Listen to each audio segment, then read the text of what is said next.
نقش خانواده‌ها و مسئولین رو توی نهادینه کردن فرهنگ استفاده صحیح و بجا از اینترنت چطور ارزیابی میکنه؟ راستش نقش خانواده به نظر من همیشه تو همه مراحل مهمه. پس تو اینم خیلی میتونه مهم باشه. اول باید آگاهی خودشونو ببرن بالا خانواده ها، چون به هر حال پدر مادر شاید یه مقدار نسل عقب‌تری باشن، یعنی شاید با این مسئله اونقدر که جوونا آشنایی دارن گاهی اصلا سمتش نمیان. به نظر من باید سعی بشه که اونا رو مطلع تر بکنن که اونا هم مسئله رو اونقدر بشناسن که بتونن استفادهش و طرز استفادهش و اون فرهنگش رو برای اون جواناشون جا بندازن.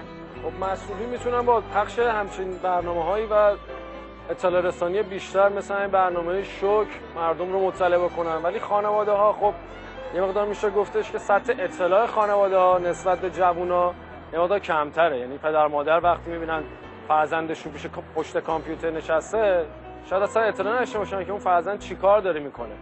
همیشه باید خود یه جوون بهش فکر کنه، ببینید شخصیت خودش، شأن خودش چقدره، ببینید که آیا مثلا این در شأن شخصیتش هست که بره به دنبال این کار، یا یه جوون ایرانی ساخته شده که بتونه حالا جوونی که الان کسی که به انرژی هسته دست رفتن همین یکی از ماها بودن دیگه، غیر از ماها که نبودن.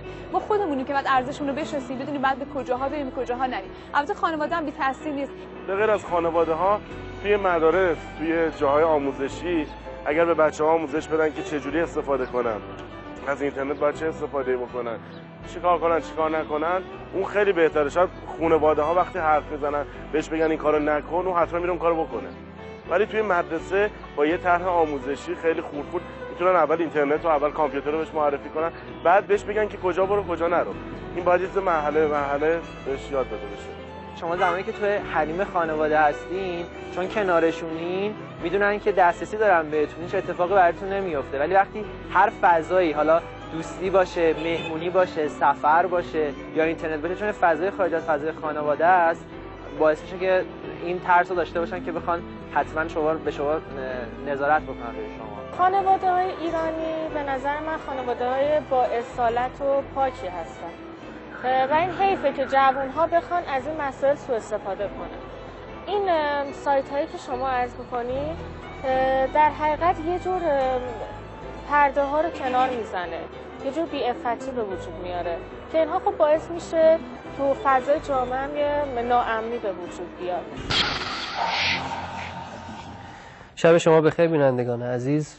بیننده میزگرد بررسی مستند شوک هستید با موضوع آسیب‌های سایت‌های مستهجن و غیر اخلاقی.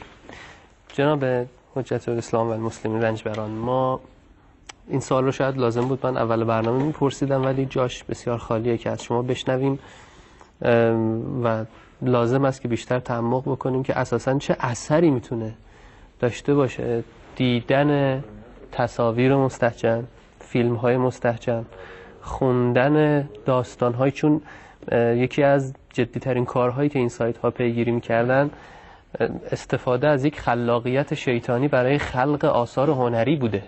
فیلم‌های متعدد، آثار داستانی بسیار جذاب، شهوت‌انگیز و در واقع مستهجن، مبتذل، غیر اخلاقی و کاملا قبیح، اینها بسیار جریان داشته. خوندن اینها، دیدن اینها، مأنوس شدن با اینها به لحاظ روانشناختی، به لحاظ شخصیتی و اخلاقی و دینی چه اثری میتونه داشته باشه؟ خب سوال خیلی سوال گسترده‌ای است. من فقط میتونم تو این فاصله‌ای که وقت هست چند نکتهش رو جواب بدم. اولا بدونید که در این زمینه وقتی که این اتفاق میفته، یعنی کسی به خودش جرأت میده که قبیح‌ترین تصاویر رو ببینه یا قبیح‌ترین تصاویر رو تولید بکنه یا دیگران رو تشویق بکنه به تولید کردن، چون این چرخه گسترده‌ای بوده. یعنی فقط این نبوده که این افراد سایت هایی رو بیارن و در اینترنت نشون بدن، اینها در تولید صور قبیحه هم افرادی رو تشویق میکردن و در واقع شبکه عظیم تولید کننده، توزیع کننده، مصرف کننده در محیط سایبر رو داشتن تشکیل میدادن و این خیلی معنا داره. اون بحث بومی کردن رو که ما با هم صحبت کردیم، خواستم بگم اون تولیدات بومی رو وقتی که کسی زنی و مردی به خودشون اجازه میدن جلوی دوربین و بدون محدودیت، با توجه به اینکه اصلا صورتشون هم داره نشون داده میشه، با توجه به اینکه کاملا میتونن شناسایی بشن، این رو تولید بکنن. یعنی چی؟ یعنی فرو ریختن تمام ارزش‌های اخلاقی که این خانواده، این فرد و این زن و این مرد داره و افراد در اینجا با هم مشارکت داشتن. لذا یکی از تأثیرات بسیار مهلک اون فرو ریختن ارزش هاست. این همون نکته است که شما اگر نگاه بکنید در سال 1700 ما میبینیم مستر همفر در راهی عظیمی که داشت گفتش که اگر میخواد جامعه مسلمان ها از بین بروند باید اونها رو به فساد کشید. بعد اسم میبره به شرابخواری، به مسائل خلاف عفت و بعد مسائل مختلفی که الان ما میبینیم این کماکان در دستور کار استعمار وجود داره. جالب این هستش که شما نگاه بکنید خود اونها با این مسئله مبارزه میکنن. آدم یاد اندلس و الجزایر میفته. بله، شما اصلا فرو ریختن اندلس، شما حتما بینندگان محترم، جوانان محترم ما میدونن اسپانیای فعلی اندلس قدیم است. اسپانیا یک کشور مسلمان بوده و برای مسلمان ها در قلب اروپا حکومت اسلامی بوده. وقتی که تصمیم گرفتن مستشرقین و بسیاری از استعمارگران این حکومت اسلامی رو با همه جلال و جبروتش به زمین بکشن، اولین کاری که کردن شرابخواری و فساد و ارتباطات جنسی بین افراد رو اومدن سازماندهی کردن. و به همین لحاظ با گذشت چند سال شما می‌بینید ارزش‌های دینی در خانواده‌ها از بین رفت. امروز توی کشور ما مزیت منحصر به فرد ما ایرانی‌ها داشتن دین اسلام و خانواده‌های متدینه. ما عنصر خانواده رو داریم. در خارج از این مرزها در کشورهای اروپایی خانواده اصلا پاشیده، لذا اصلا هیچ مرز اخلاقی وجود نداره اونجا. با این حال اونها نسبت به ترویج این صور قبیحه از خودشون حساسیت نشون میدن. قوه قضاییه اونها با این برخورد میکنه. بوش اولین کاری که کرد اومد تو کاخ سفید، اومد همین ترویج کنندگان صور قبیحه رو اومد باشون مبارزه کرد. هنوزم که هنوز هستش در کشورهای اروپایی جرم محسوب میشه دیدن صور قبیحه.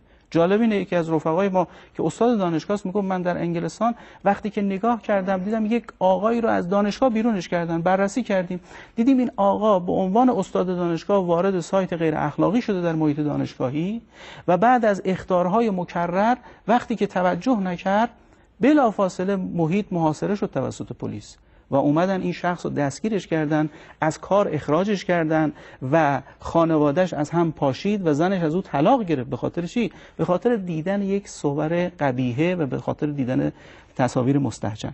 فرو ریختن ارزش‌های اخلاقی رو اونها هم میفهمن، منتها در سبک خودش. یکی از مسائل اینه، ما در روایات اسلامیمون داریم امام صادق علیه السلام فرمود که اگر کسی نگاه به صور قبیحه بکند، نگاه به نامحرم بکند، این نگاه او تیری است از تیرهای شیطان که به چشم او نشسته. خیلی مهمه. و در قلب او کدورتی به وجود میاد و منجر به اباحه‌گری میشه. شما میبینید نوع این افراد دیگه حرام و حلال الهی رو نمیدونن. من به خانواده ها اینجا عرض بکنم یه چیزی بی‌تعارف بگیم. بیشتر این خانواده ها اگر توجه بکنن در خانه خودشون همونطوری که متدین هستن باید رساله عملیه به عنوان وجهی برای انجام رفتارهای دینی در خانواده‌های ما باشه و هست و باید به این بیشتر عمل بکنن و مواظب باشن که ما رفتار خودمون رو بر همین اساس باید تنظیم بکنیم. روایات ما این رو میگه، آیات ما میگه. یکی از مسائلی که در اونجا در رساله شما نگاه احکام نگاه کردن، ما به نامحرم چگونه نگاه بکنیم، به صورت نامحرم، چه برسه به بدن نامحرم، چه برسه که صور قبیحه رو ببینن، چه برسه تولید بکنن اینها رو، چه برسه ترویج و تشویق بکنن اینها رو. لذا نکته‌ای که اینجا وجود داره این بحثه. نکته دیگه آثار روانی هم داره. شما در آثار روانی میبینید کسانی که به این صور معتاد میشن، اعتیادش هم با همون موارد اوله. اشاره خوبی آقای جعفری فرمودن. این اعتیاد مهلک‌ترین